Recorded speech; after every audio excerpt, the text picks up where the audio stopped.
Look in my eyes. What do you see? It's the AR Wrestling Podcast with Ryan and Alex. Ladies and gentlemen, welcome back to another banger of an episode of the AR Wrestling Podcast. And this week, we basically go over Survivor Series build-up. So, as usually know, we always say, sit back, relax, and enjoy. And this week, we actually do have some news. Um, so the first thing I want to hit is Raw Netflix premiere. We all know it takes place in LA's new Intuit Dome on January 6th, 2025. Travis Scott will be there, and the superstars that are advertised for right now that I saw were Roman Reigns, John Cena, Cody Rhodes, and Bianca Belair. But I Mm-hmm. don't think Roman's going to be there because I have been seeing stuff to where they're going to keep the Bloodline story and everything on SmackDown and keep everything on Raw the way it is. But I don't know because I know they want to draw. I know Netflix wants to draw numbers, but I don't know if you saw what Triple H said about the Netflix thing. You remember how with Jake Paul and Mike Tyson, there was a bunch of stuff going on because people were upset that it was buffering. Yeah.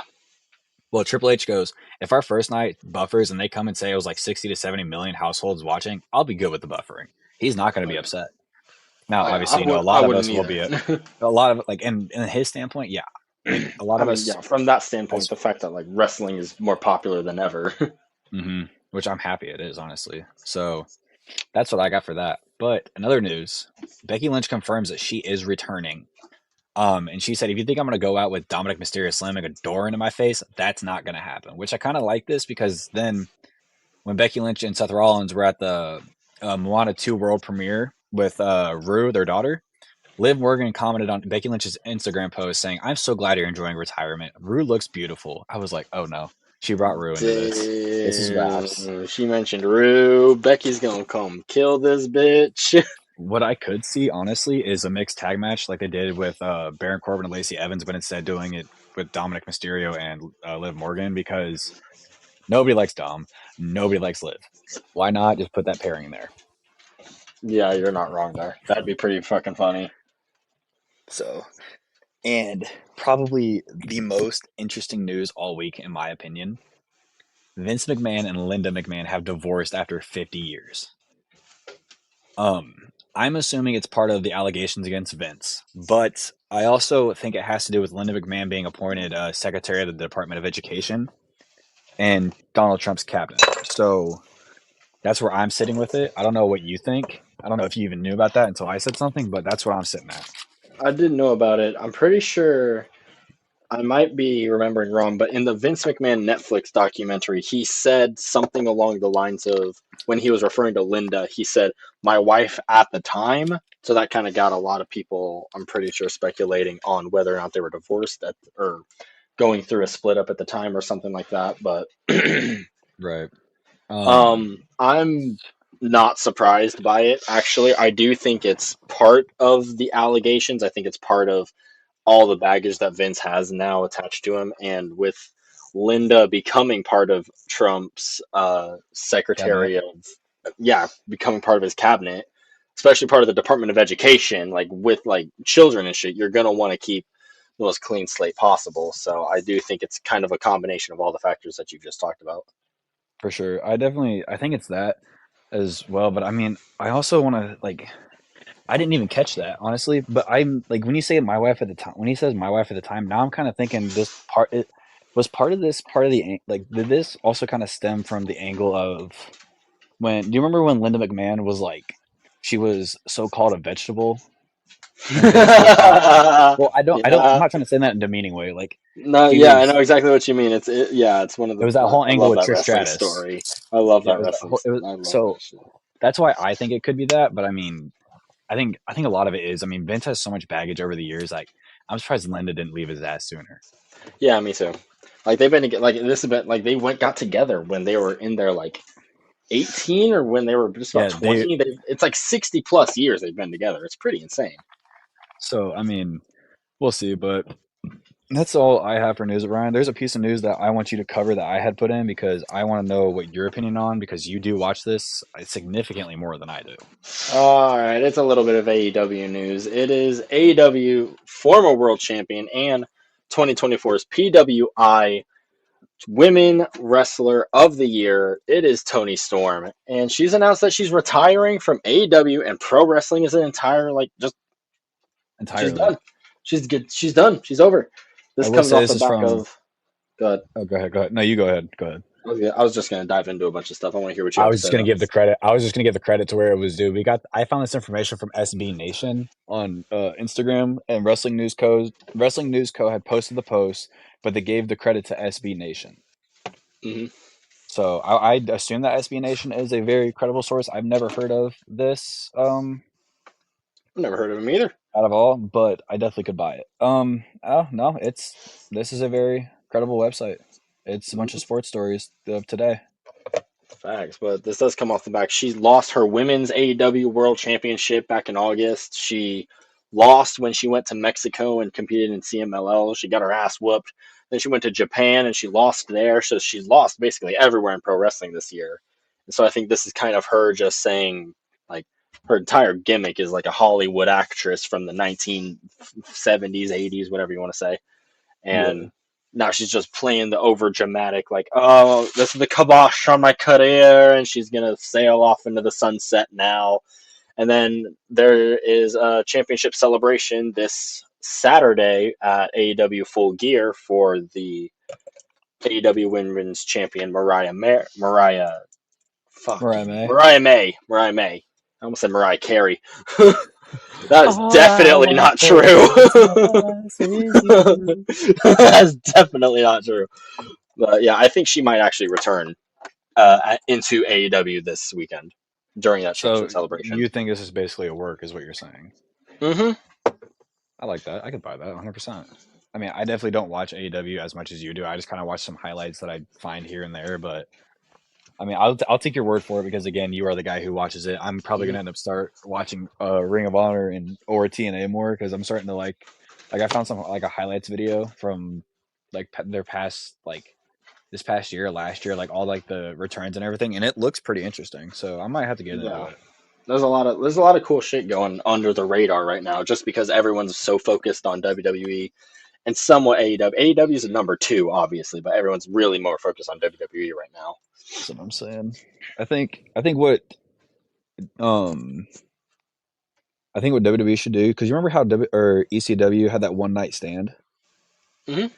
I think WWE should bring back the ECW one night stand, but call it something else and make it a PLE once a year.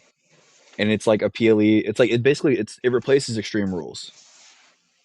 Make ECW one night stand Extreme Rules ECW one night stand. I mean, we haven't had Extreme Rules in probably a couple of years, but I mean, if you want to bring back a PLE like that, you can definitely do it that way and let Paul Heyman completely book the entire card every year. Let's go, Paul. Yes, I love that. So Give I don't Paul know. Heyman complete creative control for one night only a year. I mean, he had it when ECW one night stand was a thing. Exactly. Why not again? That's what I'm saying. But I mean, that's what I'm at with a lot of this stuff. Hmm. But But are we ready to hop that's into it all this? for the news that I got. But yeah, I'm ready for you to hop into Raw. All right, let's get into it. So, as usual, we see Seth Rollins, Bronson Reed, Braun Breaker, and Sheamus all getting ready for their matches. Seth Rollins and Bronson Reed have their match, and Braun Breaker and Sheamus have their match for the Intercontinental Championship. And we see Liv Morgan and Raquel Rodriguez coming in. And we get a replay of last week's main event where Nia, Tiffy, and Naomi are getting involved. And basically, it was the replay of Nia versus Naomi and Liv and Raquel taking out the ESTs of the WWE. But speaking of that, there's something interesting that has happened on SmackDown that we'll go over. But to open up Raw, Liv goes, "Welcome to Monday Night Morgan." She's gonna get straight to the point. She knows the ESTs of WWE are there, but Liv didn't come alone. And then we get Nia Jax with Tiffy Time and Candice. Liv basically gasses him up as they all get in the ring, and Nia goes, "Let's get a few things straight. I don't. She doesn't like Raquel, but she doesn't dislike her. The champ doesn't think about Raquel." And she looks at Liv and she goes, "Well, we've had our business." And then she's like, "Well, I don't like you, but I don't dislike you." And then she goes, "I don't even think about you." But she goes, "I think about Naomi, Bianca, and Jade." And Bianca, Jade, and Naomi come out. Bianca goes, "Nia, if there's something you want to do about it, do it." And we didn't come alone either. And Liv's like, "Wow, you guys brought Io. That's really cool." Liv basically counts each team. She goes, 1, 2, 3, 4, 5. And One, two, three, four. You guys are stupid and we're smart. And they all get in the ring, and she asks, "Who wants to throw the first punch?"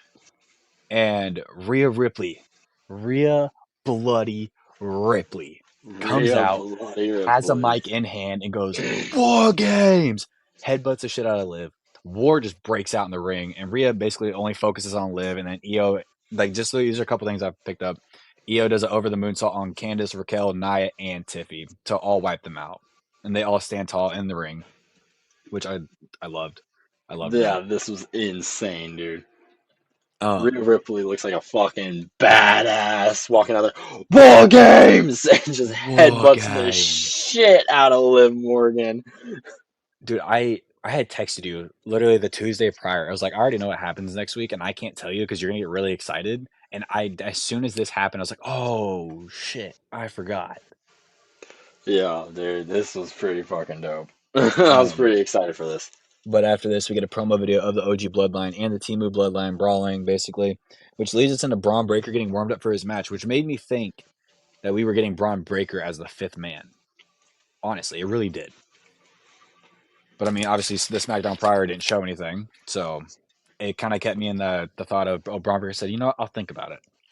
Hmm. But I don't think that's going to happen. Right. But after this, we get a mixed tag match. Rey Mysterio and Zelina Vega versus Chad Gable and Ivy Nile. Basically, just some highlights. The Creed brothers come in. Or this is after the match. Um, I didn't really get much from this match. I don't really. I think this was more just a grudge match. In all honesty, um, Oh yeah, this was pretty neat seeing a mixed tag match on Raw. yeah, Ivy we Nile haven't looked seen like one a in a fucking while. badass, like always. I feel like Ivy Nile is one person that should be like the U.S. title. I feel like should be having some Raw women Hmm. competing for it if there's going to be no IC title introduced. And Ivy Nile would be on like the top of my list for like that tournament. I'm starting to think more and more, like as the weeks go on, I'm starting to think that they might either get rid of the women's tag titles because there's so many titles already on the card alone. Like if you really break it down, like there is now four world titles, three mid card, and three sets of tag titles. So we have 10 sets of titles. We Hmm. have 10 titles on that. Just adding another one, that would just be too much, in my opinion. But I mean, who knows? They could really do something and make it to where they're pushing the women just as much as they push the men, which I would like because I mean, we need the Evolution pay per view back, PLE, whatever you want to call it. I don't care. We need that Hmm. back. Like I don't think I watched it, but I saw highlights from it. I liked it. I don't know about you if you saw it, but I definitely fucked with it a lot. Yeah, I didn't actually get to see the PLE live when it was happening, but I did get to see highlights like you have. I totally agree with you on the standpoint of there's too many titles in WWE right now. There's too many Hmm. titles in pro wrestling in general. Yeah, there's a AEW lot. has like a million sets of titles as well because they're also tied into Ring of Honor and Ring of Honor shows up on AEW. So those belts are also like their amount is insane. Like it's everywhere. Every single company has too many belts. And so it brings on the question of like, well, if you can't book good stories, why do you're basically only relying on the titles to make stories important instead of Yeah, making like good stories themselves. which in all honesty, I like what Triple H is doing because he's not making this Kevin Owens Cody Rhodes storyline about the title. He's making it about grudge. He's making it about Kevin Owens fighting the bloodline for 4 years, and then Cody just turns his back on him like it was nothing. Right. That is one that I do genuinely like. Yeah. Fair point. So That is a counter argument, but like in general, like I don't think that the solution to like our roster feels like they deserve more, so we're going to give them a new title. I feel like just give them like book just like better like stories, I guess. Like I don't know like what the full solution of it is, obviously, because I'm not like a wrestling like genius or whatever. But like it doesn't feel like adding more belts is the solution to bringing prestige to your roster. no, I agree to that, and I think it's more or less. I think we're gonna start pushing out certain things, but I mean, it also does help the fact we do have SmackDown and Raw both going back or both going to 3 hours when it comes to the new year, which I'm gonna be really interested in, especially for Friday nights. Oh yeah, I'll be very interested in that. First, because like, I don't think we've ever had a SmackDown that was 3 hours. nope, I don't think it's ever happened. Like Yeah, Raw and was SmackDown originally two started in the hours. '90s. hmm Yeah, so So like we've, I'm really excited. Yeah, me too. It'll be very Triple H is interesting to better see on it. where we go from here. So, but I mean, after the match, the Creed brothers come in and Gable pushes them away. He's upset because they haven't been there because I think it was Brutus who was getting married. Um, and Gable slaps Julius twice, and then Julius and Brutus push each other. Basically, like they're essentially locking in. And the Gable and the Creeds are basically celebrating being ruthless after Gable loses, which is kind of ironic. But It's that's kind just of me, in weird. my opinion. Yeah, This for is this sure. is very this is very awkward. I felt very very strange watching this happen. Yeah, I didn't know how to feel about it. I did not like it. So, but after this, we get the Judgment Day in their locker room, and Finn's kind of just standing there. He's thinking, and I think he's trying to calm Liv down. Yeah, he's trying to calm Liv down here because she's all upset at what just happened out in the ring, and I would be upset too if Rhea just came out and tried to beating my ass. Especially with a So, broken face, bro. Like she used yes, her broken face to whoop your ass. How does that feel? The face that you broke. and it was yeah, really. And then when Finn dropped this line, this proved everything to me. Since now that we have Damien and Rhea gone out of Judgment Day, Finn goes, I want to take the wheel. Let me take the wheel. That means there's a leader. Mm-hmm.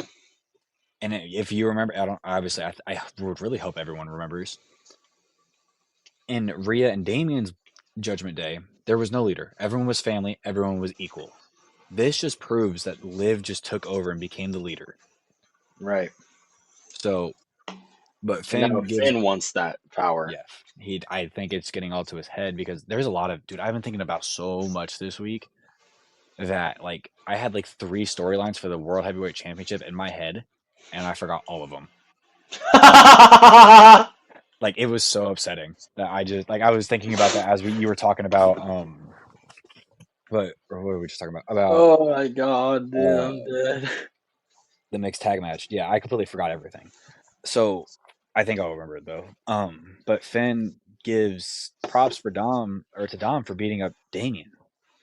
But Finn says Dom and Carlito are going to show the War Raiders what the hell or what the Judgment Day. Sorry, I'm in the middle of almost trying to burp or something. I don't know.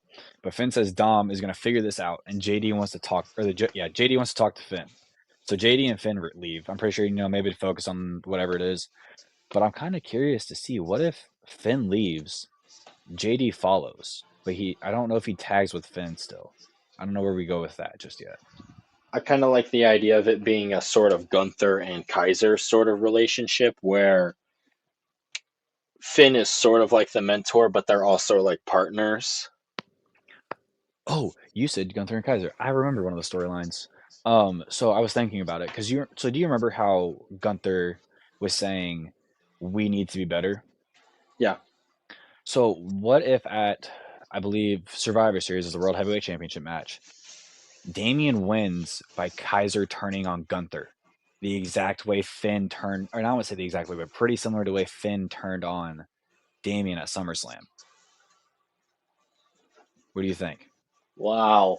Because what you could build up is you don't have to build up the title. You could just build up the storyline. And Kaiser's like, "Oh, you want me to be better? You want me to be better? Okay, I'm gonna get out of your shadow." And basically, he goes on, turns on Gunther. They have a match at um, Saturday Night's Main Event. That doesn't do it. So they go on and have a match at Royal Rumble. Or no, sorry, I lied. So what happens is they have a match at Saturday Night's Main Event, and then they both enter the Royal Rumble. They both get thrown, or Kaiser ends up throwing Gunther out, but Kaiser ends up getting thrown out like immediately after. And then Gunther enters Elimination Chamber. I would say Kaiser enters Elimination Chamber as well. Gunther beats Kaiser by pinning him as the final guy in the chamber. And then that would push Damien versus Gunther at WrestleMania. Because for me, this entire time, Damien has the title. Whatever PLE he's at, he's defending, he's winning, whatever it is. What if we get? Gunther versus Damian Part 2 at WrestleMania, but again, That'd be Kaiser part enters himself into three. the picture.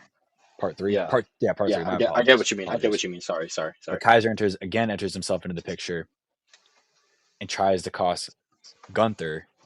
But Finn also does. This is just me adding shit. Finn also does this, and basically they're both ringside, and they. I don't know what happens. You have Finn there or not, but basically Gunther loses, Damian retains, and then we move into Finn versus Damian like immediately after.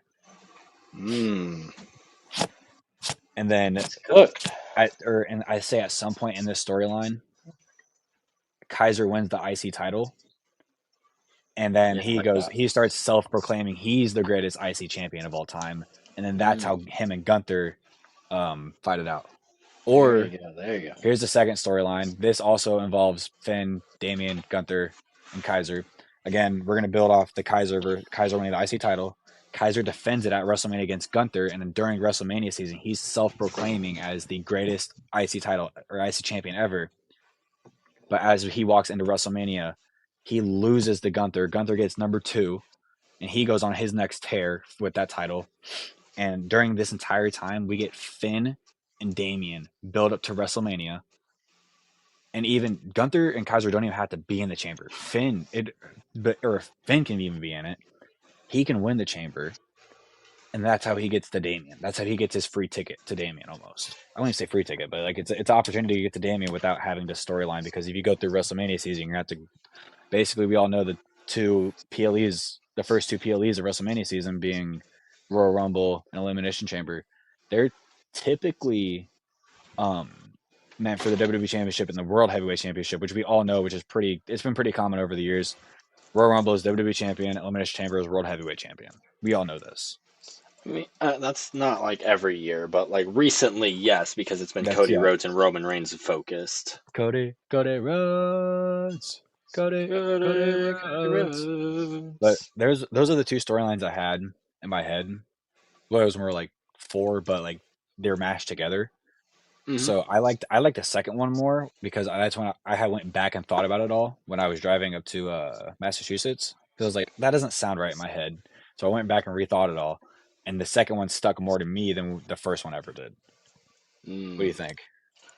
I do like, man, I like the idea of pushing Damian and Gunther as like this whole a round three at WrestleMania is basically. I like the idea of that, but Hmm. like Gunther losing the title this early. Hear me out, and it's all because of the fact that Gunther keeps looking. Gunther basically is cutting off Kaiser.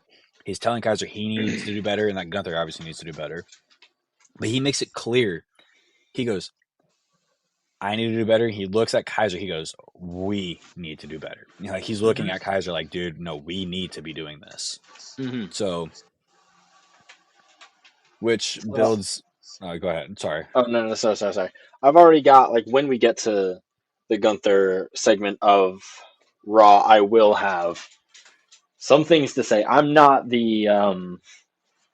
I the fuck with biggest it. fan of Gunther's title reign right now. Me And neither. so the way that you're pitching him to lose, I'm not totally against it. Like, yeah, I know I just said like, oh no, Gunther losing, but I'm not totally against the idea of Gunther losing the title right now, You're honestly. thinking logically and as the fan. It's exactly what you're doing. Yeah, it's like my brain and my heart can't agree right now. That's how I am with a lot of this stuff. But like again, I go with so unfortunately the logic behind it. Like right now, I'm not the biggest fan of Jey Uso being a part of War Games. I'm not the biggest Really? fan of his IC title reign. Really, Yeah, the IC I wish title he reign would I have had wish it was a little longer. more. But that's just me. Hmm. So, but I think what Hmm. you and I are you and I are more probably interested in on Raw right now is the Final Testament, The Miz, and the Wyatt Six. Honestly, yeah. Let's And so go. we basically, I think it's a backstage video, whatever it is. It's Miz though. He goes, it's been an emotional couple of weeks, and we see a replay of him being captured, and Bo talking to him, basically, tormenting him and saying, "Oh yeah, we're friends, whatever." But he goes, now looking back, and we get to see the replay of the Final Testament, the Wyatt Six or whatever. Miz hopes that the Academy saw that a performance because he says that deserves an Oscar. And we see Cross come in the picture, and he goes, I've done what I've always done. I show the world the truth. The Wyatts are indeed not invincible. And I'm sitting here thinking, I'm like, yeah, no shit, dipshit. We literally saw this with Alpha Academy, but it was in a more of a condensed form. But because it was mainly just Bo Dallas being attacked. You know what I'm saying? Right, I get you. So the Wyatts, again, the Wyatts indeed are not inevitable. No shit, dipshit. I think we know this. Which is what But makes it Miz kind jumps of in. like cool. The jump start. Miz comes in. He goes, "The jump start Marine 7 needed," and he starts Oh planning out God. Marine. He starts planning out Marine 7. I'm like, brother, shut up. But to close this out, Cross says that he's in control of this game against the Wyatt Six. What do you think? What are we thinking? Dude, I I think we make this a am. Survivor Series. Uh, Make it the fifth. Make it the fourth one. yeah, fuck it. Yeah, fuck it. Do a We only full, have do 3 an 8-man matches, elimination tag, so make it Survivor or Series. Make it a that's normal fine. Survivor Series match, but have it. You have the conditions under the fact that the women are also involved as the fifth members. That makes it the fifth. That makes it the 5-on-5 traditional elimination That's tag. exactly what I'm saying. Oh, bam! You feel me, Holy shit! I sir? Do love you feel that. me? Do you feel me, sir? I feel you, sir. Yeet. Yeet. But I Cody. love Cody everything had Karen came out Cross with is a doing. story about that. I forgot what he said, but he had came out like he got asked about that in an interview. I think it was with Chris Van Fleet. He got asked Hmm. about that. He goes, yeah, we didn't even know we were supposed to go out." And I'm sitting here thinking, I'm like, bro, you just won the titles though. You're typically supposed to go on a press conference after you win titles. Yeah, I don't know. right. That was my thought. That's just me. Like But Cody, what? that's what I'm saying. It doesn't make no sense. But Don't make no we sense. see a replay of Damian and Gunther having their promo last week. Kaiser coming out, Kaiser being shut up by Gunther, Priest clocking Kaiser, and Gunther retreating. I'm just saying, I like this idea that Gunther. I mean, unfortunately, they pulled the trigger too early for this idea to happen at WrestleMania for the main roster because of the fact they could use Damian as Gunther's kryptonite, but Sammy's already Gunther's kryptonite, essentially. Hmm. Which I I think mean, they pulled it on the right. I think they pulled it on the right guy, they did. but The idea of I Gunther also having a don't like the idea kryptonite of it. too is like he's only got a kryptonite on a certain night. It's like he's Right. shown it that he's beaten Damien, whether he's had Well, we were help the, from look. Finn or I not. don't say we Whether were he's had there help for from it. Don't. Finn or not. We were there for it. Yeah, and then he's beaten Sammy, Right. and so, and I'm pretty sure he's also beaten Ilya, which I would honestly say is really Gunther's kryptonite. Yeah, because who's only Gunther lost to? He's lost to Cody, Cody, Braun Sammy, Breaker, Braun Ilya, Breaker, and Ilya. So he's lost to 4 people. and yeah, But and how many Sammy. people has he faced and beat? So I mean, his win loss record definitely shows it. He is the ring general because he is. Like we saw Hmm. John Cena, we saw Ric Flair. They won 16 titles each over their 20-25 year. Well, Ric Flair like 57-year career. Fuck. Holy shit, bro! Oh Um, my god, that dude never retired. I think he's still I thinking about coming back. yeah, he's so stupid about that. I saw a joke after the Tyson Paul fight. Logan Paul challenges 70. There's like 75-year-old Ric Flair to a boxing match. God damn it. I was Jake like, Paul no. versus Ric Flair 2025. Pull it off, Netflix. I was like, nah, dude. Damn. Nah, Jake Paul versus Hulk Hogan. That's the one the world wants to see. Bro, you know what I just thought about? There's a chance we lose Ric Flair soon. That's like sad to think because he was born February 25th, 1949.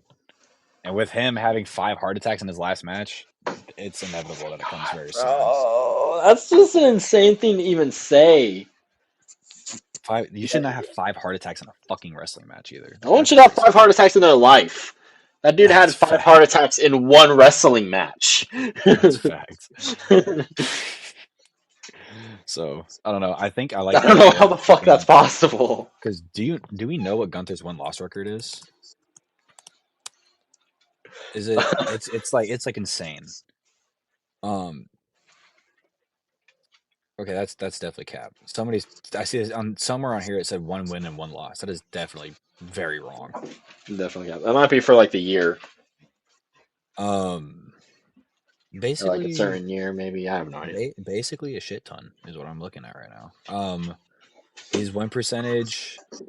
Well, he's got 576 wins on paper, and he's got 261. So, dude, what was that second number I just said? Um, 261. 260. Yeah, So he's winning. If you divide his win loss record, he's on average it's 2.17.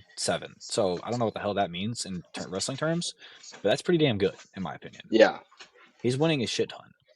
Yeah, So, it's like it goes back to that question. Like, I think I asked you this a long time ago. It was when Roman. It was before Roman lost the title, but well, it's I do how. want to point out that's over his entire career, not just in WWE.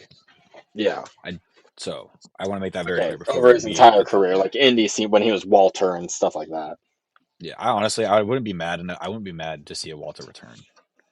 Dude, that'd be WWE pretty good. his win loss Walter, is I would say. 155 and 75, I would say which like I would Walter assume and a lot of that Gunther for are two different NXT. characters, though. Walter and Gunther are two different characters. Walter's like That's true. the way bigger. Like I don't know if you ever seen like footage of Walter wrestling on the indie scene, but that dude was like when Gunther was Walter on the indie scene, he was fucking huge. Like he was stocky as shit. He looked like a wrestler straight out of the fucking 80s or something like that. He was a Yeah, badass. But then now he's slimmed out now. He's like quicker. He's like more adapted to like the WWE like main event style, I feel like. And now he's Gunther. yeah. Okay, so they're also and when in his win loss record, they're also counting um the live shows, the house shows they do. So they're also counting those. So that's why his God win loss damn, record bro. is Who the so fuck is his keeping track of those? his loss record is so high. That's why, and that's not even just in 20. That's obviously over his entire WWE career. But I'm just looking at just stuff in 2024 right now. So, People are insane to keep up with all that shit. this is the Internet Wrestling Database, Pro Fight, DB.com. So that's what I'm looking at. Yeah, pretty nuts. But this Pretty dude, like insane if they again, can like keep we up with all say, that. Gunther is insane. And speaking of Gunther, his little mouthpiece Kaiser is backstage, and he's basically asking Gunther like why he did it. And Gunther goes, Kaiser, you don't speak for me. I want you to make a name for yourself. And he starts speaking some German or Austrian. I don't know the language. Don't shit on me for it. I'm sorry. But from now on, Kaiser needs to stand on his own 2 feet, which is where I'm thinking of the idea of Saturday or Survivor Series a lot. And that's when Kaiser turns on Gunther because he's tired of Gunther berating him. You know what I'm saying? Hmm. You following me now? So I'm following you for sure. Gunther asks Kaiser if he sees the old ring general, and he speaks some more German or Austrian. And then Gunther walks towards Damien, signing some stuff. And then Gunther didn't even say anything, puts a sleeper on Damien. But a little bit, some of the highlights: Gunther low blows, Damien low blows Gunther, and Gunther reached for his steel pipe before Damien basically beats his ass and stands over him. Which I'm kind of interested. Where the hell did Kaiser go? He was just there. Yeah, for sure, for sure. So, What the fuck, man? um, but Pierce comes in to check on Gunther, and Damien gets asked by Pierce. He goes, "What the hell just happened?" And he goes, "Gunther in the ring is a general, but in the streets, I'm a king." I was like, "That's hard." That made you sound kind That of like a line was hoe, but hard. that was kind of tough. That line did go hard as fuck. I have to say, I audibly said out loud after this segment happened, "What in the fuck just happened?" I I cannot. I'm not a fan of. So there, I like. Oh my god. So how do I phrase this without Your sounding head's actually hurting. stupid and Your head's hurting. contradicting myself? How do I not contradict myself in 30 seconds when I continue talking when after I say this? Well, your I brain don't and your like heart are the both idea speaking. of I don't like the idea of Gunther having this self-confidence issue, but at the Right. same time I feel like it's needed to add layers onto his character so that he's more than just awesome wrestler who beats everybody up. You know what I mean? Yeah, for sure. So that's definitely needed. I feel like maybe they're pulling the trigger on it too soon though, because I really would have liked to see this first title reign from Gunther be chop, chop, chop, power bomb, win, sleeper every match. Like, Basically, Goldberg style of yeah, basically like a Goldberg type run. Goldberg type run without the Honestly, title or with the title. yeah, Yes, I honestly, like that. yeah. Okay, Where he I can eventually follow gets that. defeated by Ilya, or to make Ilya a giant star, or by Kaiser finally going into the main event scene, or maybe by Damian to progress their feud, or by Finn Balor like you've pitched, or by CM Punk like I've pitched. But any of those can still happen, by the way. But the idea of like now Gunther's kind of like this look into my eyes, which I also, by the way, I think this was a CM Punk reference when he said "Look into my eyes, Kaiser." I think That's the true. CM Punk Gunther feud is going to come sooner or later down the line. I'm calling it now, but I'm not trying to get into that right now. I don't like the idea of Gunther being all like, "Am I still the same ring general?" Like, oh my gosh, like bro, you've lost you lost to a roll up by Cody Rhodes, and then you lost to Sami Zayn earlier in the year. Like you're fine. Come on now. Yeah, if you look at his matches this year, he's doing pretty solid, I'd say. So at least on TV, I don't know what's going on in the house shows, but on TV, he's For looking sure, pretty for sure, solid. for sure. But that's kind of my stance on this whole thing with Gunther right now. No, I get Mixed it too feelings about it for because sure. that's exactly how I felt about Jey Uso's title run, and then I kind of just bit the bullet and realized that this was designed. The reason he had this was to kind of prove himself, be like, yeah, I don't need them, and then goes and joins them, not because he needs them, but he knows that what Solo is doing is wrong. Hmm. So I mean, I get it 100%. I know where you're coming from because it's exactly how I felt with Jay. But I Right, definitely, like you were saying, it adds layers to his character, which I like. right. Like I'm always gonna like Gunther being more of like a character. Like I do think Gunther is a mainstay main eventer now in the Triple H era. To be fair, Yeah. I mean, he's like 36, I think. I want to say he's like 36.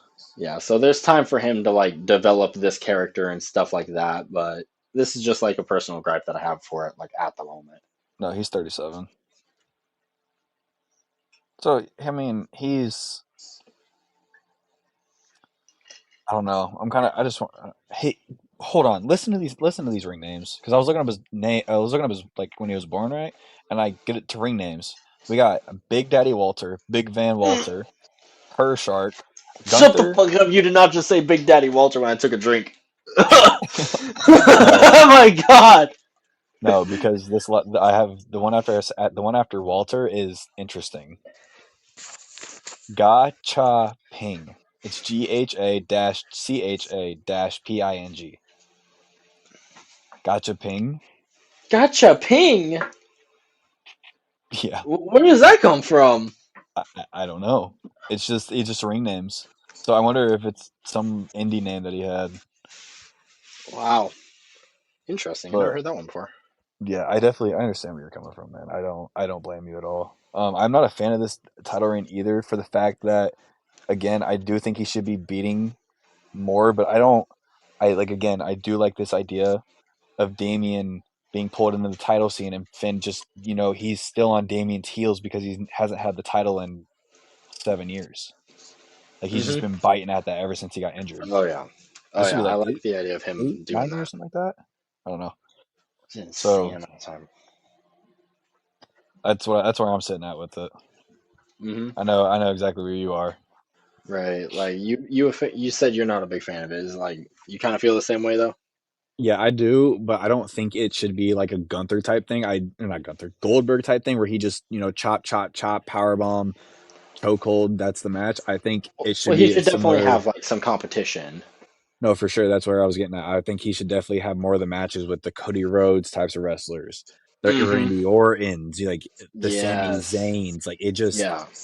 those long matches with Gunther. It makes you really realize like Gunther, he's beatable, but he's not going to stop until he beats your ass like at all. Right. That's what I And like about him. also the self-confidence like thing for Gunther works inside of the match, like within the story of the match. like after like Randy Orton kicks out of like two power bombs and breaks the sleeper hold, like Gunther should be like freaking out, like having a self confidence issue, like oh my god, especially after I that can't roll put him up from out. Cody. Yeah, like he should be having self confidence issues in matches when he can't get the job done. But like just in general in everyday life, I don't feel like I like the more of like the Gunther that was just so self confident and he'd tear everybody apart in his promos every time. I definitely He still agree kind because of is. I do like this idea of how Damien pulled the whole card of when he pulled back from their SummerSlam promos and everything. How Gunther was like, "No, I am the golden goose of my family." Typically, like I'm not, trying to like dog at anyone, but like typically some rich kids, like when they can't get beat or when they start getting beat, they start getting really self conscious. Is exactly what Gunther does. Mm. Like those rich athletes that are like super good at their sport and is really annoying. Mm-hmm. That's what Mm-hmm. Gunther basically is in wrestling. Right. So I don't know. That's what I gotta say. But Oh sure. I think I think we get into I think we get back into Raw. And stop talking about Gunther. Oh yeah, Um, we got a Gunther rant there. for sure. But the War Raiders, they're warming up backstage for their match against Dom and Carlito. Dude, I'm not. I don't know how I feel about this. Really, that match, but I just saw this note. we'll get to that match. Um, we get to the Intercontinental Championship match though, and Sheamus versus Braun Breaker. Um, this is basically not big men, but they were smacking some man meat. Yes, sir. It was an absolute fucking banger, Smacking man, mate. and that's all I basically had to say about this match. Was an absolute fucking banger. I don't look. I'm a fan of more of the promo side of wrestling, the storytelling. I love the storytelling side of wrestling, which is why I typically don't know a lot of wrestling moves, which I was learning. I learned a lot from when you write down the notes and everything.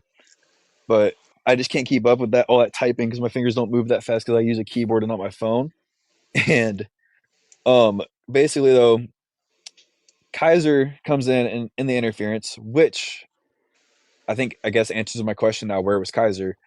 Um, but I think this turns into a triple threat of Survivor Series where Gunther loses against Damien and Kaiser wins at Survivor Series, which pulls into that second idea I had for Gunther and Kaiser, and this is how you split them up because Kaiser starts going on this tear. Gunther just lost his title, and now he's really like he's panicking, and then Kaiser kind of steps in. He goes, "Huh, kind of looks like I'm the ring general now," and that's where he basically goes on his I won't say his tear, but that's where he starts self-proclaiming himself as the greatest IC title champion ever, or IC champion ever.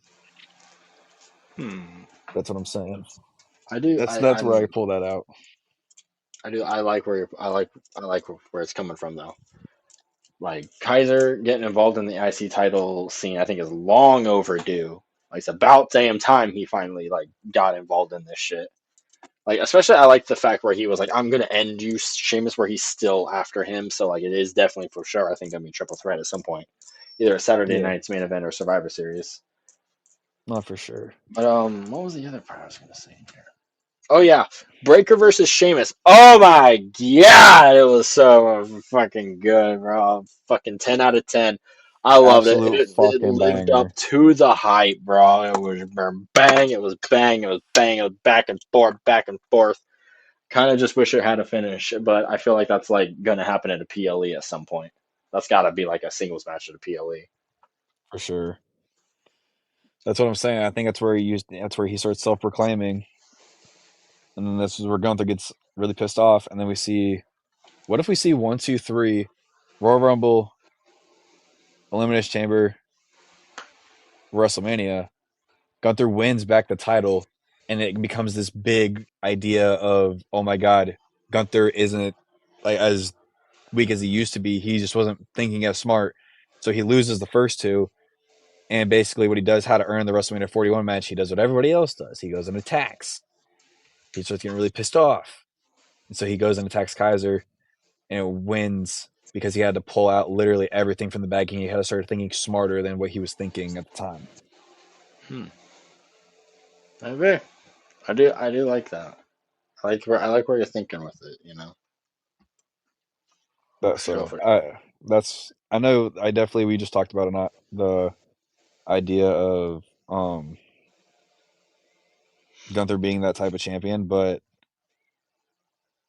I mean, I do that's like this where being the catalyst of them splitting up. Like your idea of Kaiser winning the IC title and eventually going on such a long reign where he starts to like look at Gunther and be like, I might be nipping at your heels now, and that kind of starts to play into the storyline between them. I feel like could be amazing. Like that could be really good, especially with this whole new like self-conscious like Gunther character he's portraying that we just talked about, yeah, I think where we he could play really that all could into make a presence. WrestleMania. Yep, that could all start playing in WrestleMania. So after this, we get to Seth Rollins being backstage. The Bloodline walks in. You know, the good Bloodline, the Usos and Sammy. Jay wants to holler at Seth though, and he goes, Sammy. He goes, Sammy. Yeah, Sammy said that him and the Usos have been with or have beef with Roman still, and Jay knows that Seth has beef with Roman as well. And Sammy's trying to convince Seth to join him for War Games. Um, Kind of similar to or he brings up Cody and Seth at War Games 2023. And Seth would stand side by side with the Usos and Sammy, and Seth said he will never stand side by side with Roman. It hurts him to say that, but he wants Reed in a cage to tear him apart. And Seth says none of this is worth it. He understands him, but it's not worth it for any of them. He's gonna drop Reed, and whatever happens at War Games is on the Usos and Sammy. He goes, "Good luck, but I'm out." Jimmy, Jimmy. I hate his ass so much. He goes, "Man, no yeet." Man, no yeet. I'm like, bro, Jimmy, bro, I feel you there. So I mean, it's kind I of do, I do, man. Like I've been saying it this whole time. I like Seth not joining War Games. Like I'm very like I'm for it. Like I don't want him in this shit. And if he does, and if he did, I already know what happens. He's obviously not the fifth man. But if he did ever end up in War Games, my idea was like, if they had to do it, then the only way to do it is Seth gets in there, they win the match, and then he immediately stomps Roman. That was like my whole idea is if Seth had to be in War Games. Now knowing what what was happens on Friday. what was that idea about Seth though? Or no, actually we're gonna wait. I think we should wait for that for SmackDown because I think you had texted me about Seth and the Bloodline's fifth man. Oh yeah, for So sure, for sure. Dakota Kai has a promo video, and we see a replay of Pure Fusion Control, taking her out, and she talks about her being on the sidelines, and there's potential doubt about coming back from injury like every wrestler has, and Kylie wants this and wants to show everyone why she's a champion. Basically, what was said. And then we see a replay of the women brawling to start the night. Rhea Ripley screaming "War Games." Women's War Games was confirmed. Rhea Ripley, Io Sky, Bianca Belair, Jade Cargill, and Naomi for Team A. Team B being Liv Morgan, Nia Jax, Raquel Rodriguez, Tiffany Stratton, and Candice LeRae. And so we now get into the Dominic Mysterio and Carlito versus War Raiders match. Basically, this was to help wear the War Raiders down for Finn and JD. Didn't do much, actually. After the match, JD and Finn attacked the War Raiders. I'd say Finn and JD lose the titles, and Finn goes after Damien at Saturday Night's main event if him and Gunther run it back for Gunther's rematch. Oh, for sure, for sure. I like that. I Which like is this is because this Finn is how said you he's not start done with the him. Finn versus Damien storyline. They have a match at Royal Rumble. Damien wins, and Finn's like, "Well, shit, I still want this title." He enters himself in Elimination Chamber, wins that, beats Damien at WrestleMania. Hmm. I like it. There's a lot I have. I think I have all the storylines that I was saying out because I had forgotten all of them. I think I remember all of. I think I just said all of them now, so I think we're good. But He's got it all figured out. I think at this point, JD, Dom, or Collider becomes the tag team. Finn gets his world title, and it's similar to Rhea and Damien. It's similar to Rhea and Damien's Judgment Day, but there's a leader this time. Hmm. I wouldn't even have it be that, I would just straight up have Finn go out on his own. Because like the tension that seems to be building between him and Dominic has me thinking that like they're about to like lose it on or like someone's about to like leave the group or something like that. Like the way Finn kind of threw Carlito and Dominic under the bus when it came to the match with the War Raiders, which we all saw how that went with two for them. Yeah, for real. Um, That was not good. it's amazing. I fucking love the War Raiders. But yeah, I definitely think that a split's coming up soon for them, and I want Finn to just gun after Damian first, settle that beef, potentially win the feud. I don't know, depends on where you stand, but then go after the world title and put himself straight into the main event scene again because like it is goddamn 8, 9, 7, however long years ago. It'll Too be like, many. because when did he debut? Wasn't it 20? It was 2016 when SummerSlam happened. Yeah, so it'll be 9 years this coming year. Jeez, God damn, bro. that's crazy to think That about. is a Oh my. crazy thing to think about. Oh man. Damn. Damn. All right. I think we get to the next segment though. We This get is my Bo favorite segment from Dallas. Raw. I This, fucking love this shit. um, bro, for some God forbidden reason, I thought this was Bray. He looks just like Bray. He sounds just like Bray. Like, oh my god. And my dad hit me with the idea. I did not like this at all, but understandably, I could somewhat see where he's coming from. He goes, "Dude, what if Bray faked his death?" Bruh. Which, because what was the idea behind it? He had like a valid. I think he had a valid idea behind it. Where was it? Um, it was more of the fact that like, damn,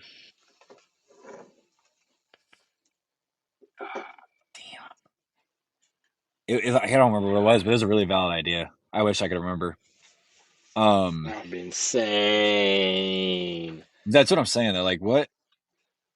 Like, what the fuck? Man. Man.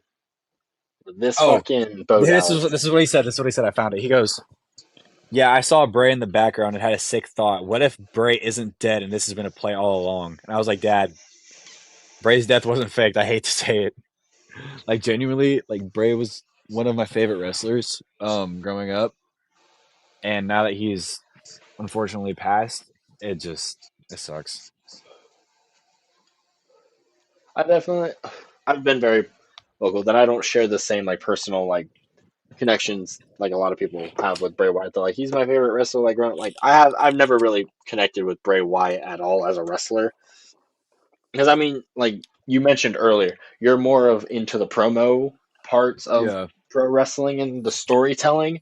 Hmm. I'm the opposite. I'm the coin flip. I'm the match guy. I Which like the is bell to bell action. Like that which is is what why I this works turn so on. well with us. Yeah, which is what I turn on. I turn on pro wrestling to watch that good old wrestling, you know. Good old wrestling. But so Bray Wyatt was never really my guy because he never really connected with me in ring standpoint. But I can't. I'm also the same guy who the Undertaker is my favorite wrestler of all time, and we all know him. So I can Yeah. appreciate the fact that he is one of the greatest minds of the modern era ever in pro wrestling. Which I So will like, say. yeah, Um. Um. Speaking of the Undertaker, him being an older guy. Did you hear what Triple H said about the old guys? no, what do you say about the old guys? He goes, the old guys are all like, "Man, this stuff sucks." And he goes, "Well, yeah, that worked in your era. If it turned into what I wanted, this shit would die." And he's not wrong. You ain't wrong. I agree because this is more like Vince said. This is more modern era. This is more what's going on. These types of characters are more what's going on in real life. Mm-hmm. So Yes. Yeah, I feel that. that's where I sit with it. Hmm. I totally agree with that. I like the fact But I do like it more though. It's more people like playing real people though. mm-hmm. But to getting back into this, the Wyatts offered Miz salvation, and he tried to warn the Miz. He goes, "You damned yourself. I'm sorry for what happens next.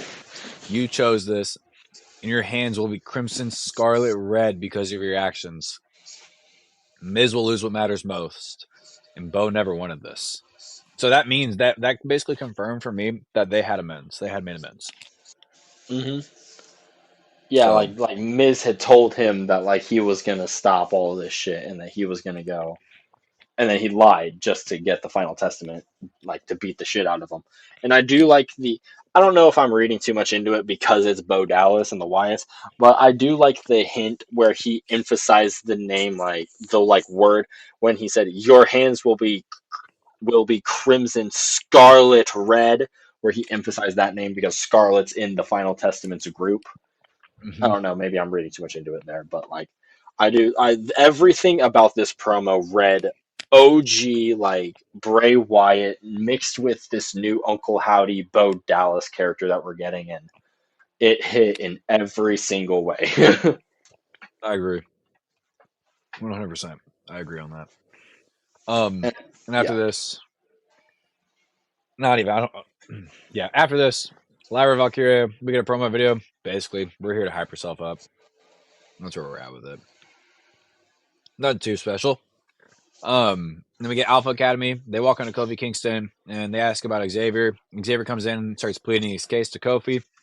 And Kofi's still worried about Cross. Kofi's like, we need to remember who the New Day is. Like, and Xavier gets upset because he thinks he thinks it's targeted towards him. And Kofi's like, nah, dude, like it's we need to work together as a team. But Alpha Academy's like, yeah, Xavier, you guys got this, no worries. And Xavier's like, what are you talking about? And starts bringing up how the New Day is better than the Alpha Academy and all that jazz, and why Chad Gable left their ass. And Xavier wants New Day versus Alpha Academy on Monday. Oh shit! Oh shit! How far out are we from the New Day 10-year celebration thing? I think it's on Monday. Is it on Monday? I think so because it was in November, from what I've seen. Okay. I hope so because it's supposed to be soon. But this I think feels it's definitely. like I'm sitting here every single Monday, and every time I see Kofi walk in screen, and then I see Xavier walk in screen, and then I think to myself, "Oh, great! It's time to watch my parents argue again." I don't want to Yeah, watch mom and dad go through a divorce. I don't want to see New Day break up. But holy shit, is the drama good to watch? November 28th, 2014. So I think it's going to be. It's a Thursday, so they're probably going to do it on Monday. Yeah, to be honest, Hmm. because right here it says the New Day made their debut as or on November 28th, 2014. Hmm. But it was apparently Interesting. formed on July 21st. So I don't know what's correct. I'm going to take the second one because they've been Probably pushing when the the vignettes November started, idea. you know? That's probably yeah, but I think it's more yeah, honestly, I agree to that. So, I like this new Helix Xavier. I think I'm starting to like this Helix I Xavier do more and too. more. I hope it leads to like maybe a singles title. I really Really? hope it does. Because then that would complete. Maybe it's not the world. Maybe it is. Fuck it. Anyone can do it. CM Punk returned to WWE last year. Anything can fucking happen. Xavier Woods can win the world championship for sure. Oh, God, I would like to see that. Mm-hmm. Make him King of the Ring again. Yeah, for sure. That would give him a guaranteed title shot. Then he can. Exactly. Then he can. Like parade the king gimmick for real this time. Because Vince McMahon won't be shitting on it the whole time. Yeah, Vince made the thing and then he shit on it. Make it make sense. Yeah, like what the fuck?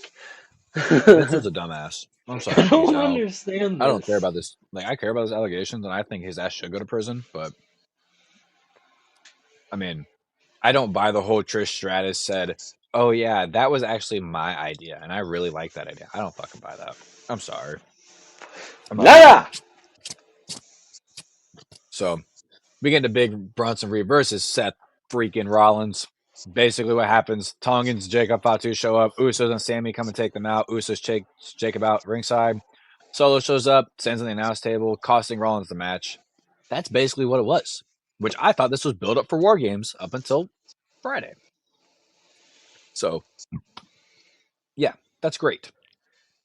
Yeah, look at what I thought it was gonna be too. Like Seth kind of got fucked up by bro afterwards in the match, but like at the end of this, it really did feel like Seth might have to bite the bullet and go like say, all right, I'll do this for Sammy, I'll do this for Jay, I'll do this for Jimmy.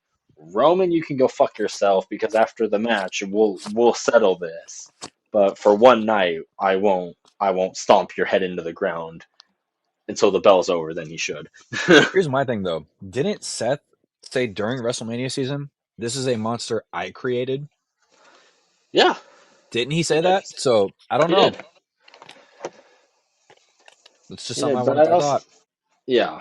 This is just like this is also like people are probably like thinking like, oh my god, if Seth and Roman do team up, it's like the Shield reunions finally happen. I don't ever want to see Seth and Bro, Roman team up ever again because I never bro, want to okay, the see one any idea of a Shield reunion without Dean. exactly, which is I was gonna say I would have bought it if it was WrestleMania 40 because he was like in like big issues with AEW around them, but that motherfucker was in Tokyo, Japan. Oh, that's so irritating. Mm, So I hope Mox comes back because Triple H is now in power, but we don't know.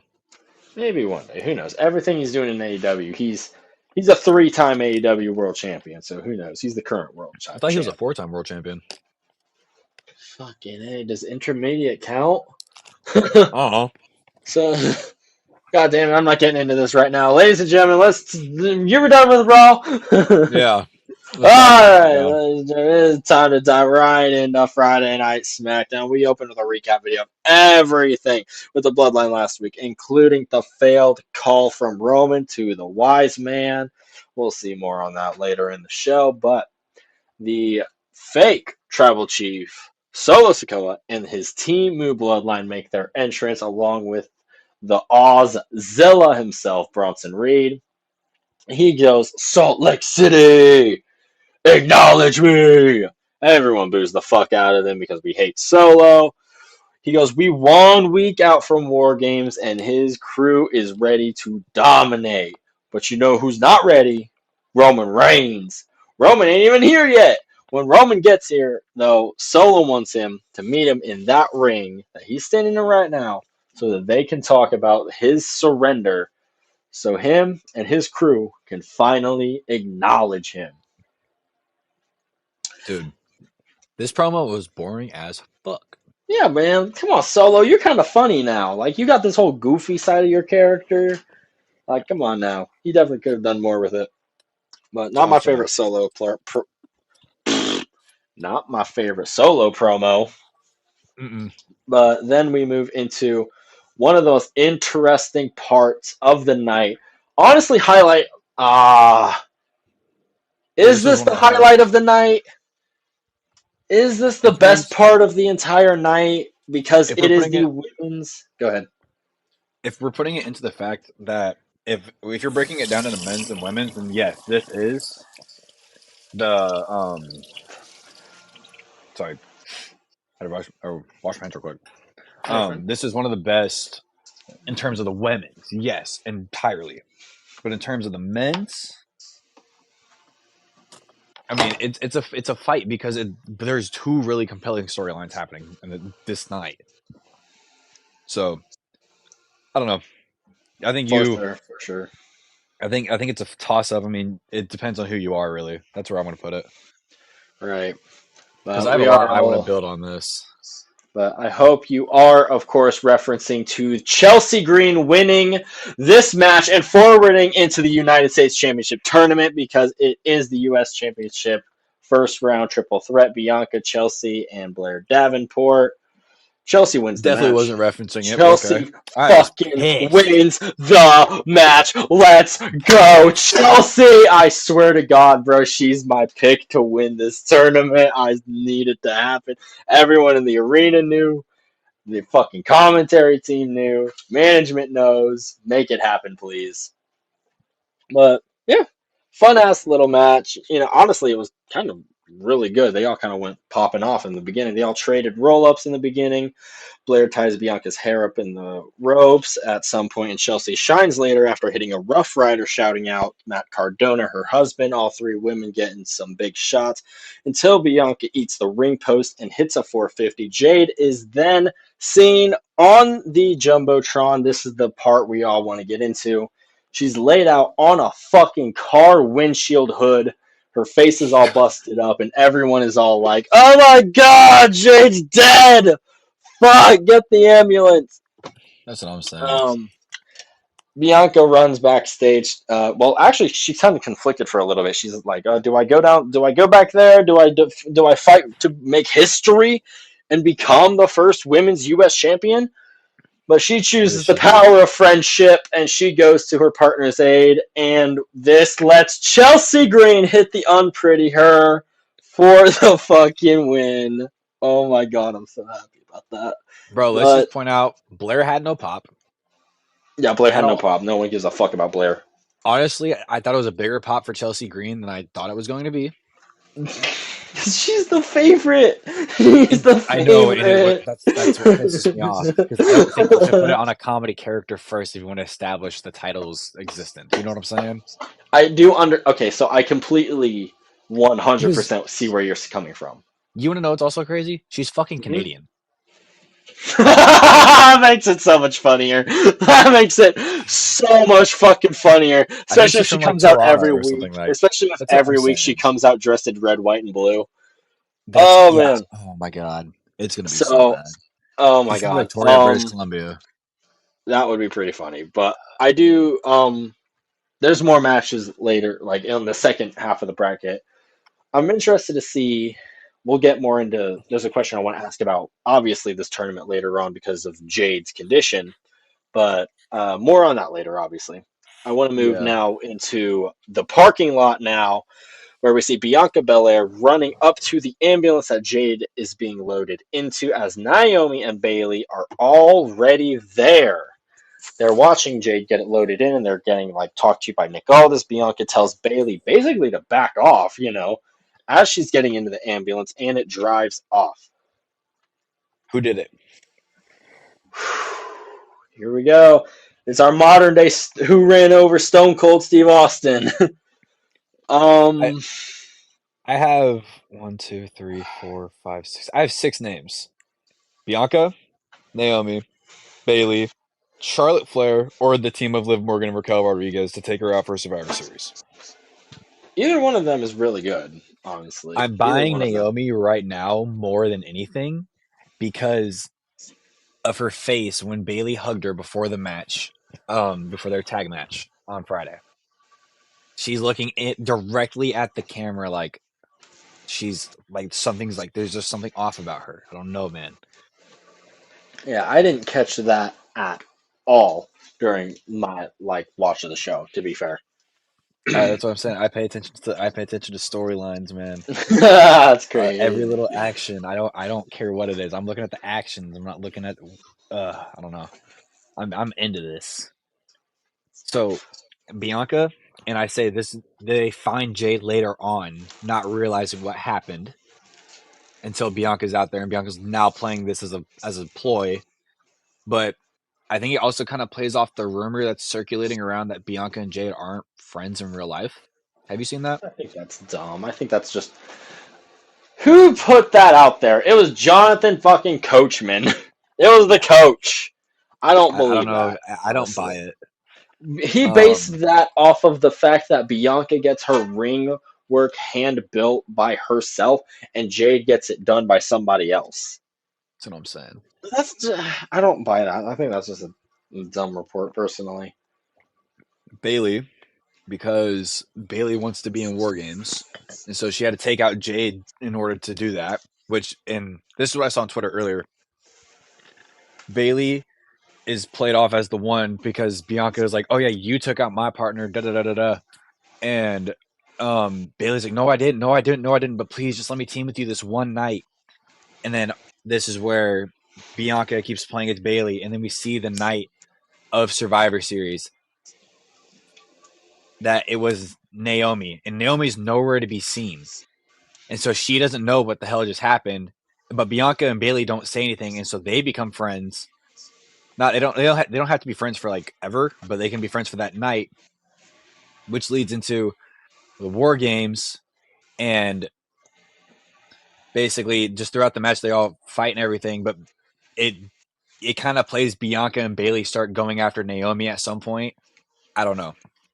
Hmm. Or with going back to the Naomi idea, she's now building her big three because she's jealous of Jade and Bianca having titles, and so she's building her big three with Lash Legend and Jakara Jackson. Lash Legends actually, I think, a really like interesting call for that one because like I actually want to call back to her later on because like I mean, if you want to jump ahead, like Jade gets taken out of the U.S. Championship tournament obviously because of this, Yeah, and so my her prediction right now, injuries are crazy. I think all of that's a work. Personally, I don't think she's actually injured, Dude, but are you fucking serious? These are some crazy ass serious injuries. what would she have done to get hurt? The way she could have landed. I mean, so these are the injuries. Like I already read them earlier to you, but these are the injuries: deep lumbar paraspinal muscle contusion. So something's going on with her back. Bruised kidney again, back. Sprained MCL in her right knee, meaning she really can't walk. Tibial plateau bone bruise of her right knee, so bruise on her kneecap. That shit sucks. I've had mine fractured. A facial lacerations. We see the picture. That's fucked up. Which makes me think it's Liv Morgan and Raquel Rodriguez who did it.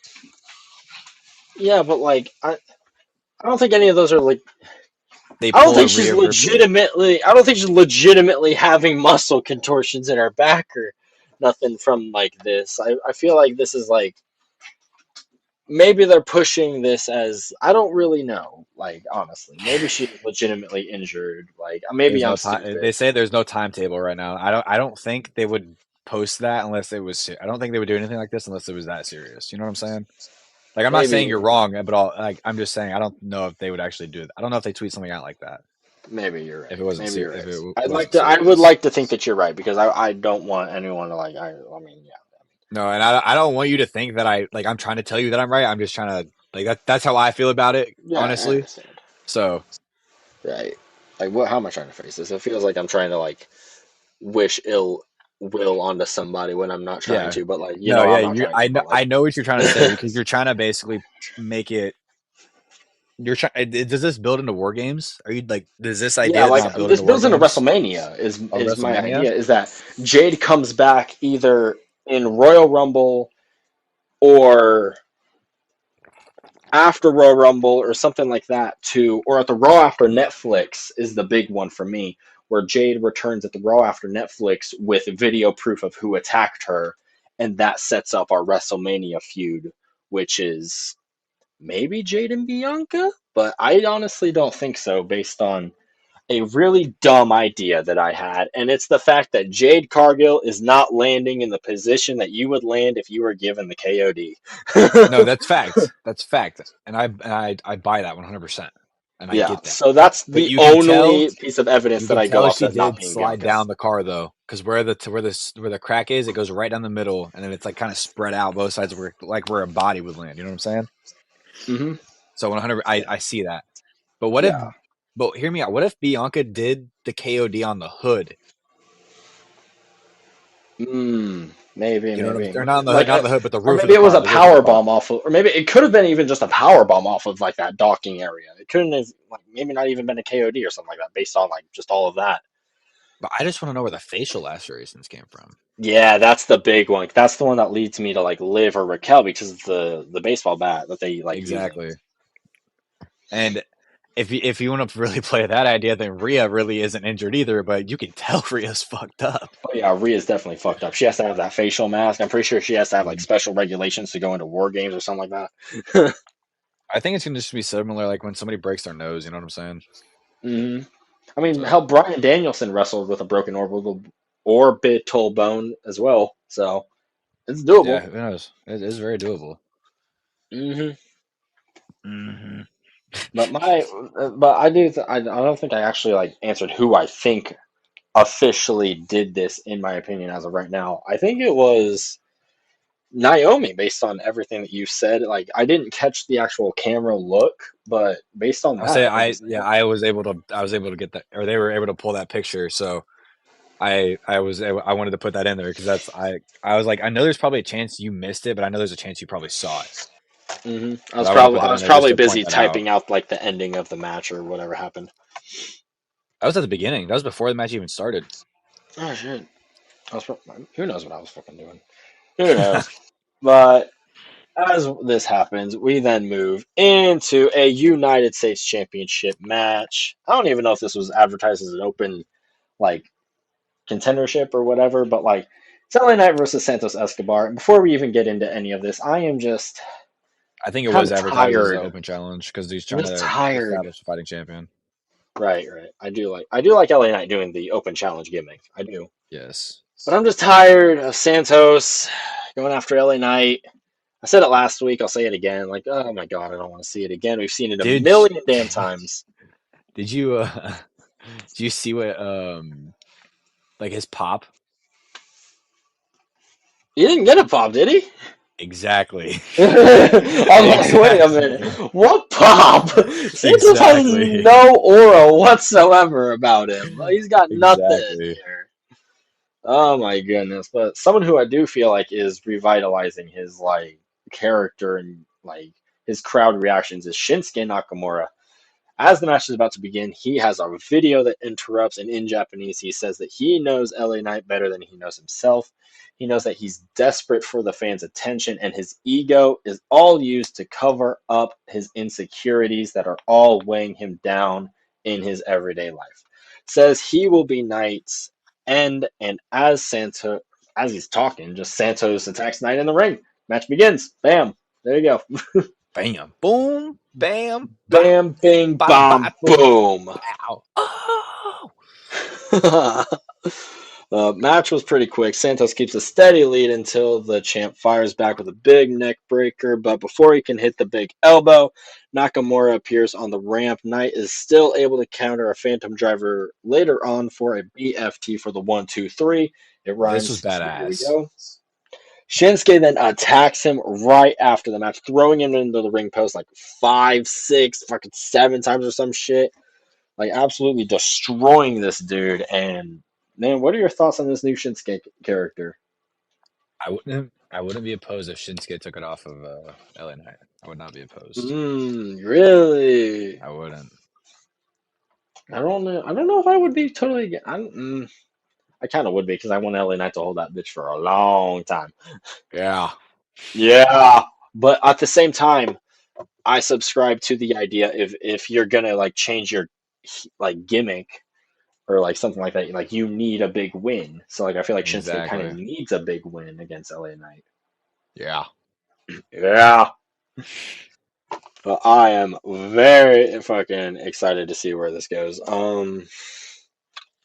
After this, we then moved to a replay of the tag title match and what happened last week. Gargano trying to convince Motor City Machine Guns back. This is backstage now. Sorry. Gargano is trying to convince Motor City Machine Guns to give him and Ciampa a tag title match, but the Guns feel the Street Profits deserve the next shot after what happened last week and Ciampa interfering in the match. Profits then mock Johnny about Ciampa and tell the Guns to look out for him before walking out. Basically saying like no one can trust Ciampa. Like get him the fuck out of here. We're getting Blackheart Champa back, Oh, we are getting baby. Blackheart Ciampa. We'll definitely get more Blackheart later. Oh, and I'm fucking pumped about this. We then get OTC Roman Reigns and the OG Bloodline arriving in the building, and Nick asking Nia about what happened with Jade backstage. She says that she was helping Tiffany and Candice get ready before leaving, and just leaving Nick just standing there like a dumbass, kind of, you know? Yeah. Yeah, dummy, yeah. Yeah. Then Cody walks by. He's clearly pissed off. He's storming to the ring. Aldis walks up. He goes, "Bro, what are you doing?" And like, what are you doing? And Cody goes, what do you mean? Like the face to face was advertised with me and Kevin Owens. I'm going to the ring. And he goes, hold on. I don't even know if Kevin Owens is even in the building right now. Cody Rhodes says that he's not going to fall for that, and he's surprised Aldis would, and he goes to the ring for this face to face with Kevin Owens. Cody even does his whole entrance. The whoa! Whoa! Cody, Uh, Cody Rhodes. Cody, Cody Cody Rhodes. Rhodes. The And French crowd was Cody crazy. gets I love it to the forever. dude. France crowd was so good for that, for introducing that chant to us. It's so good. He goes, though, it is time for a face to face, and I'll tell you who isn't here. Everyone thinking that's going to be Kevin Owens, but he says Randy Orton. Even though it appears that Kevin Owens isn't at the building, he wants him to please get his ass to the ring right now. And he's I like how standing he there asked so calling, proper. yeah, yeah, get his out, yeah. Like, please, Kevin, please come out here. And he's just standing out there pissed. He kind of says his name a bunch of times. And Kevin eventually shows up with a microphone in the crowd, and he says that he can't miss this because of the great Cody Rhodes, who summoned him to Friday Night SmackDown, and that means he has to show up because it's the Golden Boy. You know how it is. Yeah, no shit. I mean, hell, look at Kevin Owens. He even wore his best suit. Alex, like, did you see him? I know. Bro, He his was pissed. best. He was, He was he was dressed dressed to well. impress. Oh God. Cody couldn't even wear his suit. He was wearing this whole tracksuit outfit and something like that. You can, look questionable. KO then taunts Cody, saying that he won't give him what he wants because, unlike that's what Cody's been given this entire time in WWE, Kevin Owens is going to be the one guy who's not going to give it to Cody because he's not going to come to the ring like Cody wants. Before he fights Cody, he wants to ask him one little thing. What has him so upset? Because everything that's happened over the last few months is Cody's fault. It's Cody's fault because for 4 years, KO fought the bloodline.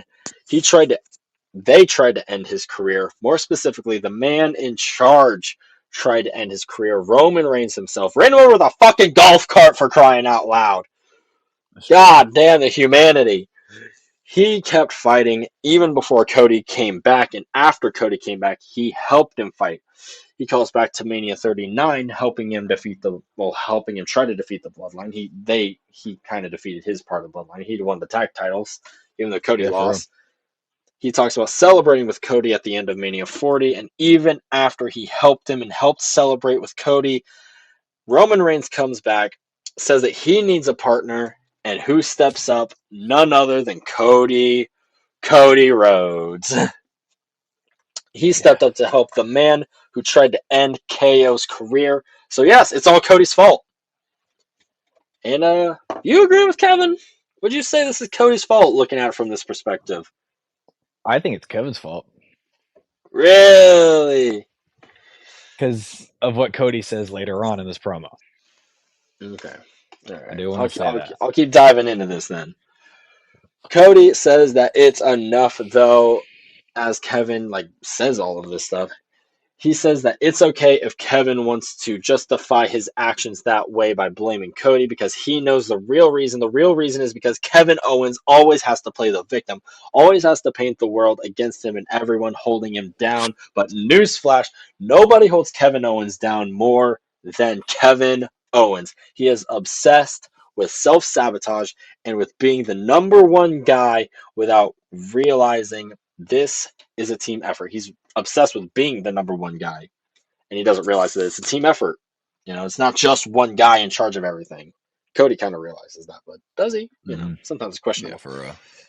He self pities himself and victim blames all while he has gotten every single achievement in WWE. He's a Grand Slam champion and is praised by everyone except himself.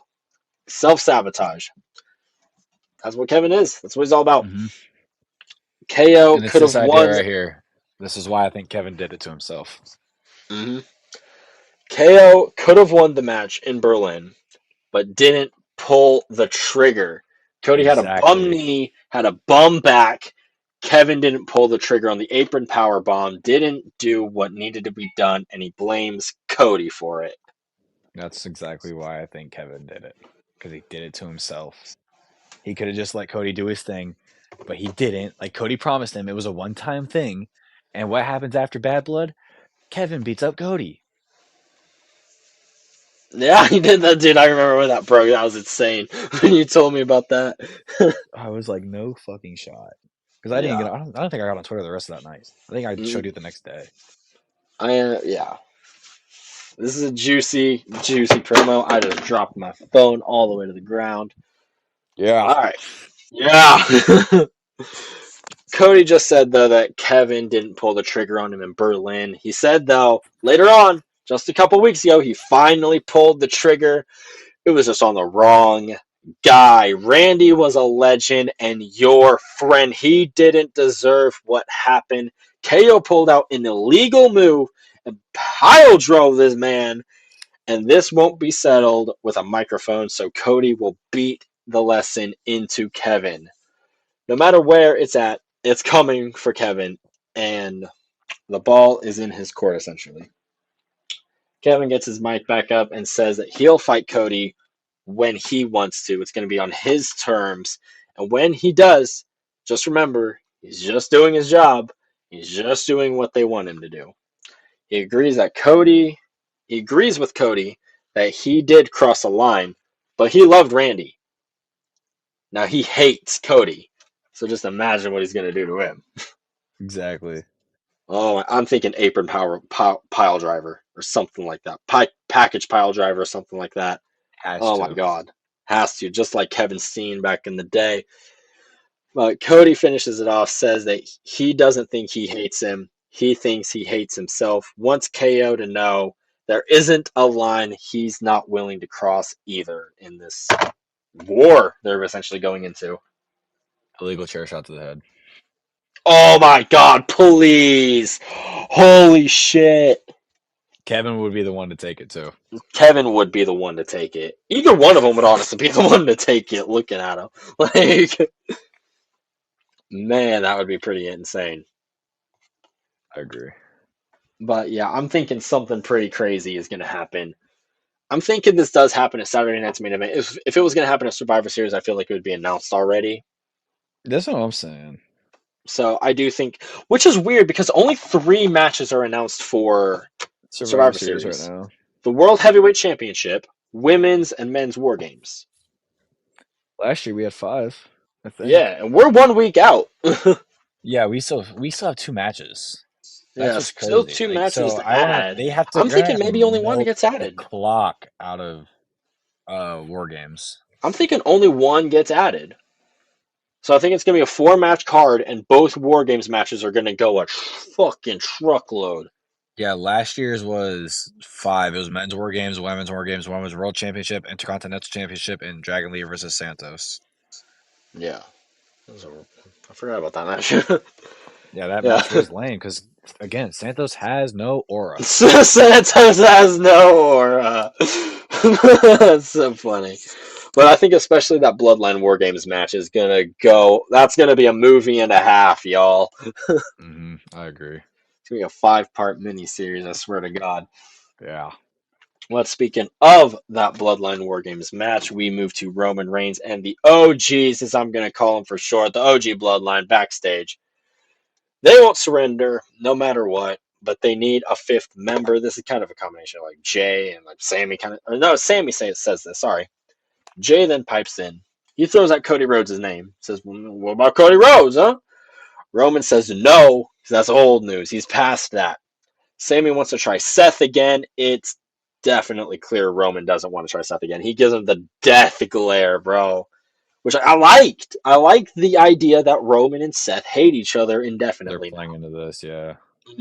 Like they used to be brothers, but now they are just like that blood just makes the rivalry that much more bitter for them. Did you see what Rollins said when he was asked about if himself, Roman, and Mox still all keep in touch? No, He goes, honestly, me and Roman, we talk like every once in a while, and Mox, we haven't heard from him in months. I'm not surprised. I mean, he's in the rival promotion, the top fucking guy. Yeah, I agree. I mean, he doesn't seem like the type of person either to be like the most like friendly, like out there keeping in touch and shit. Bro, no, his wife even hates him sometimes because he's got a fucking android. He says, "I don't trust iPhones." I don't trust iPhones. Max is fucking wild, bro. It's a crazy dude. His That's what I'm saying. head probably looks like hamburger meat at this point. Yeah, probably. Chris Benoit But 2.0. Oh, oh my god! I'm kidding. Mox Mox Oh would do it. my god! You know him and That's LA Knight were roommates at one point? crazy. Really? Yeah. That's crazy. I didn't know that. But Roman proves though in this that he's kind of a bad leader.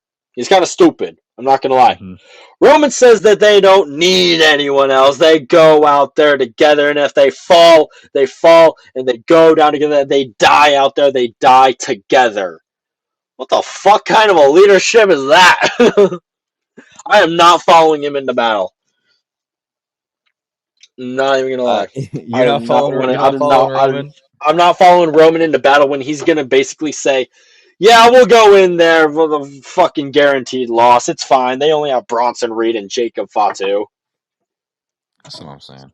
That's what I'm saying, bro. This is a fucking beast. Everyone is in though because they're a bunch of fucking G's, but Roman admits, yeah, he's got no plan. Yeah, there's no See? plan for So Roman. you follow this man, he ain't got no plan.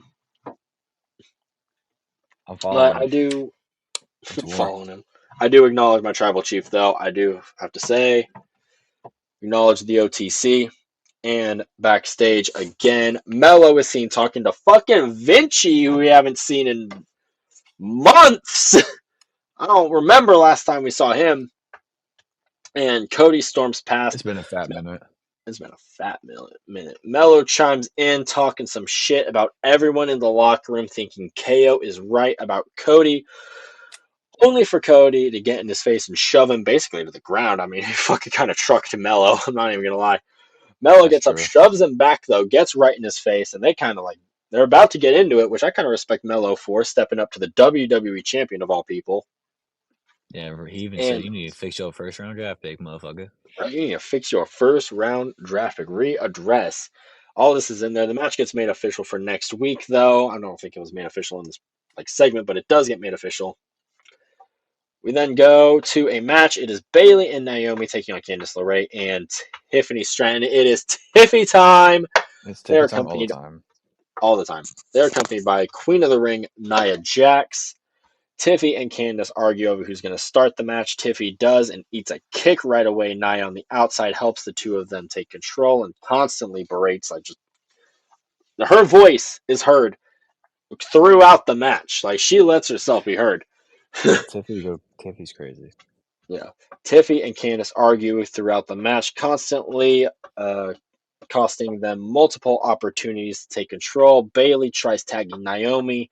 During the match, Nia pulls her off the apron, being Naomi, and attacks her, causing the DQ, which I thought was kind of lame. I'm not even going to lie. This was very lame. But I then will we get agree. a huge brawl. It's Nia, Tiffy, and Candice destroying both of them. Io Sky shows up, but until Liv and Raquel show up to even, well, I guess not even the score, but I guess keep it in their favor. Rhea's music hits, and Mommy uses a kendo stick to chase them all away after this, though, because Rhea's just a damn badass. My God. And this is kind of like my thought with this is kind of like this is definitely kind of teasing Bayley as now being replacing Jade, right? I would assume so. That's kind of my assumption. That's where I'm at with it. Well, I mean, there's We'll like other see. names you could throw in there. Like I've like maybe like an NXT name would be a cool like call up like opportunity, just a random like who the fuck could you do? Julia or like fucking Roxanne Perez, fucking Jordan Grace or anybody literally from down there would be I think amazing to call in there. honestly, I would not do Julia just because she's still new to WWE. I would do probably Lash Legend or Jakara Jackson if we're doing NXT. For the fifth, though, if we're doing main roster, it's Bailey 100%. Mm, I think it's more likely to be Bailey.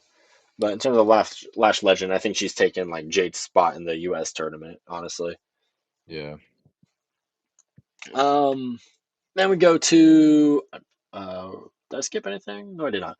Then we move Mm-mm. right into another match. It is Montez Ford, and we talked about the Black Heart earlier. It's Tommaso Ciampa. They both go 100%, and it looks like basically a old school black and gold NXT match between Champ and Montez Ford, both of them black and gold dudes. Right.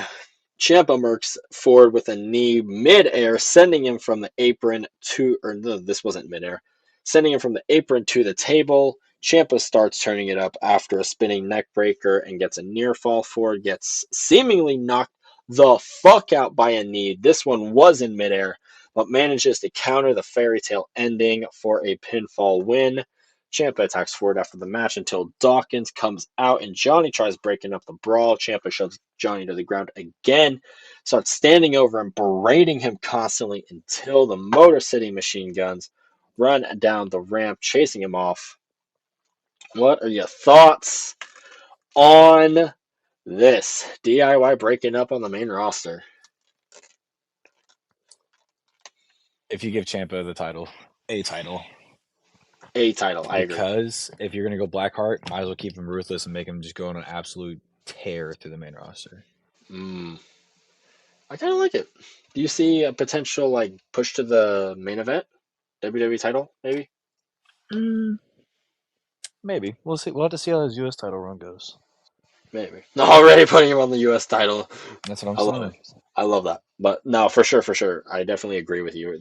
This should lead to a singles title run at some point, and should lead, honestly, to Johnny Gargano versus Tommaso Ciampa at WrestleMania, in my That would be interesting. opinion. Give him maybe Kind a of replay. stipulation, last man standing, maybe. I think there's Let him play with a. something. I think they have a storyline from NXT that you could play off of. Oh, they've got the story from NXT to play off of. It's like the main story from NXT for a long ass time. I'm pretty sure. I think so. Yeah.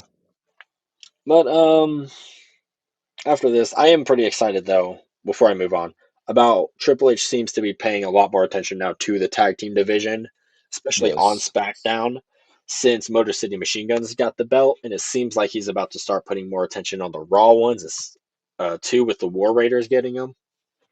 We assume the Warriors are getting him. We I don't know assume the just War yet. Raiders are getting them. We Assume, don't assume. know.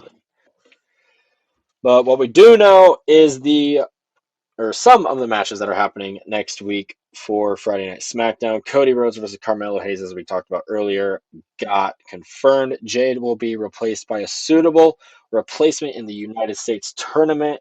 Cole says, and this is where I wanted to ask you, who do you think is going to replace her? I already threw out my name as Lash Legend. Lash Legend. Um. hmm. Who else is on that women's division? Just on It doesn't even SmackDown. have to be women's. It could be NXT, like we just said. I mean, Oh Lash Legend right. technically did get called up to the main roster, but I'm saying yeah. I would like to see an NXT call up get put into this tournament personally. I could see Lash Legend. Honestly, that would be the one I would lean towards more than anything. Because they said suitable replacement. Everyone's like, who's more of like a matchup for Jade than Lash Legend now? I think that's the route they're Yeah. going. For Honestly, sure. Good to see we agreed on. What if Lash wins it? Honestly, what if Lash wins it and Ah, Jade gets pissed that she wins it? So when Jade comes back, she goes after Lash. Which now I understand everyone wants Chelsea. Hear me out. Lash wouldn't be a bad Chelsea. idea because you're starting a fresh wrestler. You got a basically another Jade Cargill on your main roster, and when Jade Cargill comes back, she can go after Lash because Lash took her spot in the tournament. Mm, After she gets done with her little beef of who done it, the basically. who done it. Yeah, I agree with that. Damn. I like the idea of Lash Legend winning it. Not gonna lie. If it's like you said, if it's not gonna be Chelsea, the comedy one, because I would only have Chelsea win it for a week. Like if I'm gonna have Chelsea win it, Chelsea would win it for like a week, maybe a month, like at the longest, before she loses it to someone who's legitimately gonna carry that title into a legit like reign. that's why I And want that, the first reign just to be the legitimate reign, and then you can play off with that however you want. right, right. But Lash is a good shout. I feel like to even win the Yeah, whole thing, like fucking underdog if anything. But she is tied up in the tag team. I would say only thing with keeping that from Chikara, happening. yeah. But I then agree. we get to, oh my gosh, the best thing in the entire world. It was just so good. It was the main event segment of Friday Night SmackDown. It's Solo Sikoa and his bloodline making their entrance, but it's not long. Solo doesn't even get the mic to his lips before the OTC and the OG bloodline show up immediately, interrupting them. They make their entrance, but they don't brawl. They immediately get into the ring. I mean, obviously they take 5 years to get into the ring, so it's not immediate. But once they do, Solo says that he isn't here to fight Roman. He says that he loves Roman and that he loves all four of them still. The Usos, Sammy, Roman, all of them. If the four of them join him, then they can run the company for decades to come. They don't have to fight. They don't, or no, they don't have a fifth man. Sorry. They don't have a fifth man and they don't have a wise man. They also don't have a choice. So they can either join him or the four of them can die when they stand. And my only thought was like, bro, I thought this was a wrestling show. Where are we killing people? Like, For real. what the fuck? For I'll give you But that. we get the return, one of the returns of 2024, I will have to say already, because we got, ladies and gentlemen, and oh my god, the fifth man is here. The fifth man for War Games is here, ladies and gentlemen. It's Paul Heyman for sure. Gets out onto the stage. Paul does the math, and 4 versus 5 doesn't work for the wise man. It's not going to be 4 versus 5. It will be officially 5 versus 5. Cult of Personality rings through the arena. Look in my eyes. What do you see? It's CM Punk storming down the ramp. Goes right after Reed. Punk helps the OG bloodline take out the new bloodline.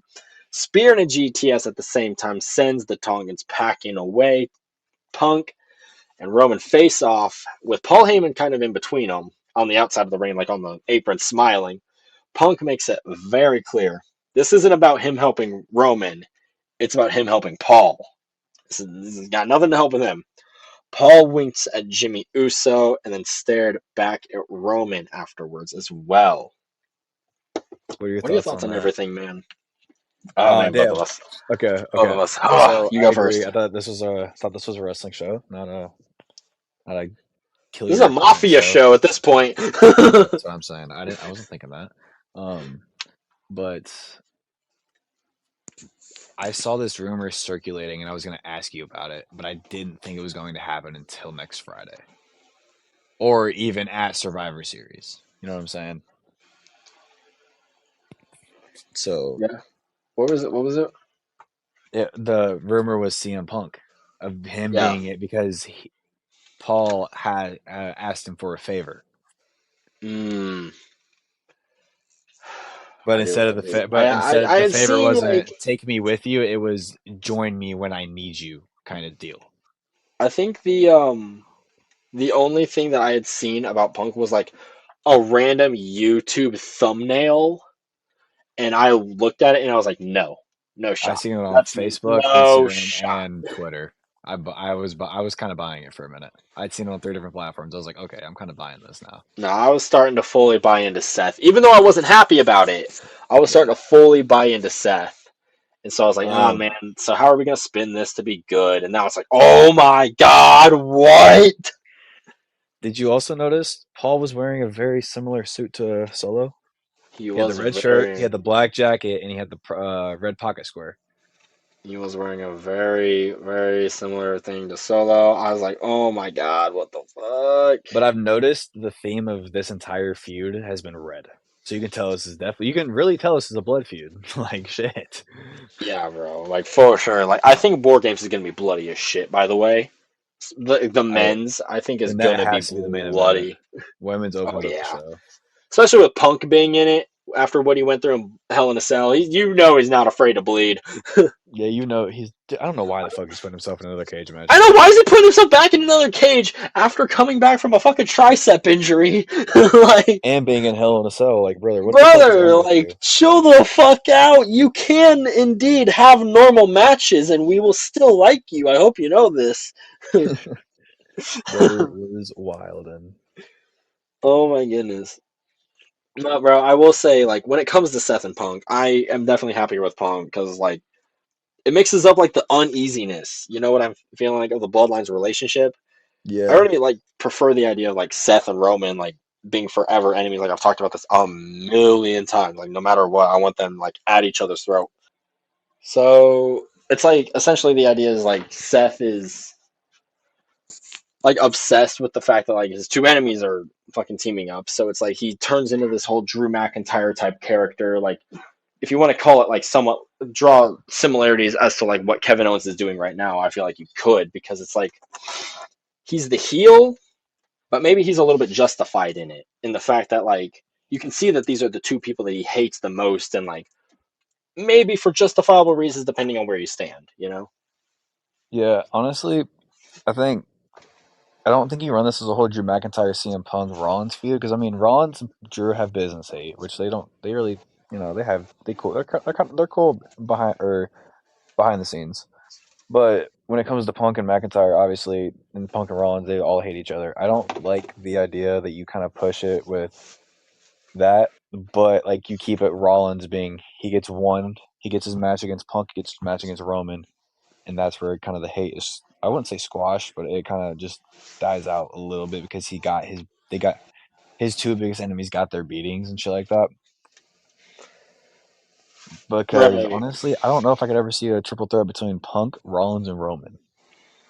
I don't know where Wow. you pull Roman into this. I don't know Like I where don't know that how you could pull happens at. Roman because there's hate in that triangle of Drew, Rollins, and Punk. Mm-hmm. So that's where I'm at with it. You're pretty insane. Even if you wanted to flip it on the other side of the coin, and where like Seth is like, I hate you so much, like I was never going to join War Games, and then you stepped up to join War Games. What if you look at the other side of the coin? Like, what if Seth was on the verge of joining War Games, like That's after what I was Monday? thinking before Friday.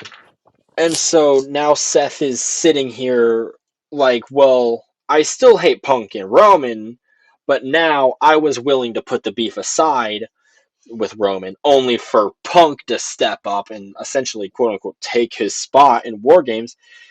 And like, now he can be pissed about that with like Punk, and he could storm out on Monday Night Raw ranting about that and shit. That's true. I like that idea as well. But either way, like the fact Punk is in, like, even like the face off, like you just mentioned, like there's hate between Roman and Punk right now. Like there's Oh always yeah. like Roman bashed Punk in interviews, like before, like during his title reign, like before Punk joined the company. Oh I'm pretty really? sure it was during that title reign. But yeah, he bashed Punk in several interviews before Punk rejoined the company. And so I yeah, knew there's that. definitely at least some kind of animosity between the two of them. Hmm. And so maybe it's all healed now. Maybe business is business. We saw like Punk is officially, like, he's part of it now. So there's clearly like been some fences mended. Yeah. I mean, hell froze over when it happened. Yeah. But For real, like, that shit was fucking crazy. I yeah, wish we no would have went to shit. Chicago, dude. Yeah, no shit. I wish we were in Chicago. But like, you can even just the turmoil that Punk being thrown in this match causes Hmm. is, I'm all for it. Like, I went ballistic when Cult of Personality started playing because I was dead convinced that he was that burn. Because I even went like, he says like the fifth, like he essentially starts announcing the fifth man, and I go, oh, get ready for burn it down, and it's not, and I'm like, oh, I could have bought the idea of Brock Lesnar, honestly, bro, oh, because have you been paying attention to Adam that Pearce's would have been social medias? insane, dog. Have you been paying attention to Adam Pearce's social medias at all? Not at all. He's been posting these cryptic ass fucking images, and one of them is Paul Heyman and Brock Lesnar. Oh my god. That's what I'm The saying. beast. The Like, beast just go check out his within it. Instagram and let me know what you think. But it's weird as fuck. Like, it gives you a bunch of storyline ideas, to be honest. Maybe that's what it is. Who knows? Um. So, Oh, okay. yeah. I just opened Instagram to see CM Punk post a fuck. Wow. I love CM Punk's Instagram. Is it Actually, that's all I kind of need to see. It's him photoshopped with the younger bloodline in it. You already, I'm pretty sure, have seen and him. young Paul Heyman? young Paul Heyman, young Sammy, and everyone. All right, I think that's it. This is Got insane. anything Like, else? Oh yeah, we do have one more thing we want to get into. yes. So, my question for you: why tape Raw but not tape SmackDown? I'm referring to Raw's November 18th, 2024 episode. The following SmackDown was live, which is the week before Thanksgiving. So why pre-tape that match? My whole idea is like I'm pretty sure like some reports like broke that say it's because like they want to give stars off for Thanksgiving, but I do understand like why is it like why aren't both shows taped on the week of Thanksgiving if Because that's what you want to do? You this know what I coming mean? Raw is live. Yeah. I just want to point So that out. my This shit's live. Like, what the my fuck? whole idea is that like WWE constantly wants to have at least one live show a week going. Yeah. Is that so that they can like I mean even the taped shows like I'm sure like I'm not a business guy. I don't know this shit. I'm talking out my ass right now. But Yeah. I would assume that like the live shows that they can do more with, they like that's more like popular of a Hmm. thing. So they want to have at least one of those going per week. And so the fact that last week's episode of Raw was taped gives the Raw superstars that week to celebrate their Thanksgiving. And then this week, which is the actual week of Thanksgiving, gives the SmackDown stars their week to celebrate Thanksgiving while Raw still has their live shit. Okay, I got that. I understand that now. That's my idea behind it. I don't know if it's legit or not. No, I don't know like the benefit of having like Because it is one the live holiday show season, constantly to be having honest. per week. Like I don't know like why that's so important to have. Like why Yeah. can't you do two taped shows? Right. Which, I mean, there's the upcoming ones right now. November 29th SmackDown was taped Friday, this past Friday. Hmm. December 20th SmackDown is taped on December 13th, and the December 23rd episode of Raw will be taped on December 16th. Hmm. So I don't know. That's where I'm kind of confused. Which I definitely agree on that, but you would do that weekly, you would think, right? Yeah, I think you would. So I don't know. That's just my thought on it. Yeah, no, it's definitely like interesting to think about because it's like at the same time it's completely new. Like this is a Hmm. Triple H thing now. Vince McMahon used to not give stars any holidays off. Like they had to work through Christmas, they had to work through Thanksgiving, had to work through New Year's, had to work through Fourth of July, had to work through everything. And Yeah. so the fact that Triple H is now trying to, if the structure thing that I laid out is anything close to accurate, the fact that he's trying to give stars time to celebrate these holidays with their families is just like it's commonplace for us, but like the fact that like now like it's kind of stupid to even say that it's not been allowed for wrestlers in the past, but it hasn't because of Yeah, Vince. it was seen as a taboo. Yeah, so the fact that like now Triple H is seemingly like regular I'm not going to try it. But Regularized. yeah, there you go. But yeah, trying that and it's just a lot better now. Yeah. At least I feel like it. No, I feel you. Honestly, I really do. Okay. But I mean on that's all I've really got for it. That's all. Yeah, that's all I got for the show as well. All right. Well, ladies and gentlemen, that's going to do it for another episode of the AR Wrestling Podcast. We will catch y'all next week. We've got Survivor Series review show coming up. We've also got next week's review for Raw and SmackDown. We've got preview. I meant to say preview for Survivor Series, not review, but review for Survivor Series is coming up. Couple weeks. Be on the lookout for all of this coming up on the channels. Look at the socials. AR Wrestling underscore is the X. Instagram is AR underscore Wrestling underscore. Go to Apple Podcasts and iHeartRadio. AR Wrestling Podcast into the search engine. Go to YouTube. Type in AR Wrestling 1020.